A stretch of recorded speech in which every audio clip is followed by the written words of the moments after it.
नमस्ते। यति बेला हामी कैलालीको अत्तरियामा रहेको लामिताल परिसरमा छौँ। अत्तरिया बस पार्कबाट ठिक पछाडिपट्टि यो लामिताल रहेको छ। यदि यहाँहरू पनि अत्तरियामा हुनुहुन्छ र केही छिन यहाँहरूले समय बिताउनु पर्ने छ भने यो लामिताल परिसरमा यहाँहरूले आउन सक्नुहुन्छ। एकदमै रमाइलो छ, सुन्दर छ, शान्त छ। यहाँलाई छोटो समय व्यतीत गर्नुपर्ने छ भने तपाईँहरू अत्तरियामा आएर यो लामितालमा भ्रमण गर्न सक्नुहुन्छ। लामितालमा अचेल यो पैदल मार्ग पनि लामितालको वरिपरि यसरी यहाँ निर्माण गरिएको छ अनि त्यसैगरी यहाँ आराम बेन्चहरू पनि बनाइएको छ। हामी चाहिँ यति बेला छोटो समय बिताउनका लागि यो लामितालमा आएका छौँ। अनि यहाँभन्दा अलि माथितिर जानुभयो भने त्यहाँ प्रदेश सरकारले निर्माण गरेको एउटा काठे पुल पनि छ, त्यो पनि एकदमै सुन्दर छ। यहाँहरूले यदि अत्तरियामा हुनुहुन्छ भने यो लामिताल भ्रमणका लागि मैले यहाँहरूलाई अनुरोध गरेँ। हस्। अनि यो लामिताल परिसरमा यसरी यहाँ आराम बेन्चहरू पनि बनाइएको छ।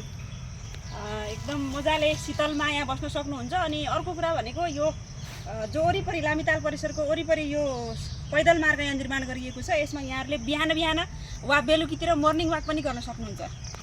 अनि यसरी यहाँ यो आराम बेन्चहरू पनि बनाइएको छ। यसको तालको वरिपरि चारैतिर छ यो बेन्चहरू, यसरी शीतलमुनि बस्न सकिन्छ। अनि यो जो यो पैदल मार्ग वरिपरि बनेको छ, यहाँ चाहिँ यहाँहरूले बिहान वा बेलुकाको हिँडाइ पनि गर्न सक्नुहुन्छ। यो शान्त ठाउँमा, सुन्दर ठाउँमा बिहान वा बेलुकाको हिँडाइ पनि स्वास्थ्यका लागि निकै फाइदाजनक छ।